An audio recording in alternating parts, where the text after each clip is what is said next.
When I was 12 years old, the world around me was a tapestry of vibrant colors, each thread woven by the hands of nature herself. I was Nani, a Powhatan girl growing up amidst the splendor of the Virginia wilderness in the early 1700s. My days began with the gentle rustling of leaves outside my family's longhouse, where I lived with my parents, Wahunsanakak, the tribal chief, and my siblings. The Powhatan tribe was my world, and our connection to the land was a sacred bond passed down through generations. As a child, I reveled in the freedom of the forest. The lush green canopy overhead, the songs of birds, and the soft murmurs of the James River that wound its way through our territory were the music of my existence.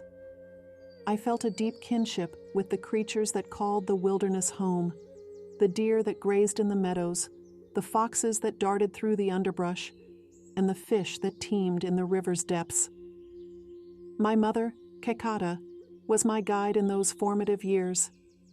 She taught me the ways of our people, the art of weaving baskets from river reeds, the delicate balance of gathering herbs and roots, and the rhythms of the seasons that dictated our way of life.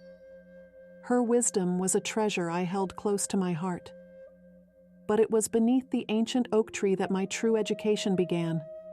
This towering sentinel of the forest stood near our village, its massive branches stretching out like the arms of a guardian spirit. It was a place of quiet contemplation and deep connection with the land, the ancient oak tree. My thoughts often drift back to those early years of my childhood. In the heart of Powhatan territory, my days were filled with wonder and exploration. Each dawn brought a sense of anticipation as I embarked on new adventures with the innocence of youth. The forest was my playground, a sprawling expanse of towering trees and lush undergrowth. My siblings and I would venture into the woods, our bare feet connecting with the cool earth, and our laughter mingling with the melodies of the natural world. We played games of hide and seek, our small forms blending seamlessly with the foliage, as if the forest itself protected us. My father, Chief Wahunsanakak, was a source of inspiration and guidance.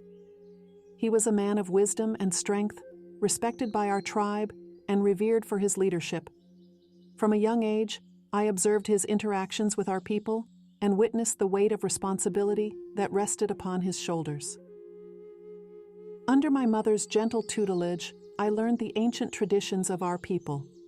Kekata was a skilled weaver, and she passed down her knowledge to me, teaching me the art of creating intricate baskets from river reeds. It was a craft that connected me to the generations that had come before, a tangible link to our ancestral heritage. As I grew, my curiosity about the natural world deepened. I would spend hours observing the habits of the creatures that inhabited our territory. The deer, graceful and fleet-footed, moved through the meadows with a quiet elegance. I admired their ability to blend into their surroundings, a skill I would later learn to emulate. The river was a constant presence in our lives, its waters a source of sustenance and connection to neighboring tribes. I watched as my people skillfully navigated the waters in dugout canoes, their paddles dipping in rhythm with the river's gentle flow.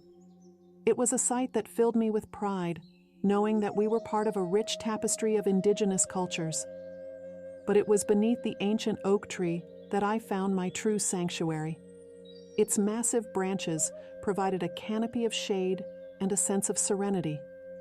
It was a place of reflection and communion with the land, a place where the spirits of our ancestors seemed to linger. Under the watchful gaze of the oak tree, my mother would teach me about the healing properties of native plants. She showed me how to identify herbs and roots that could soothe ailments and ease suffering.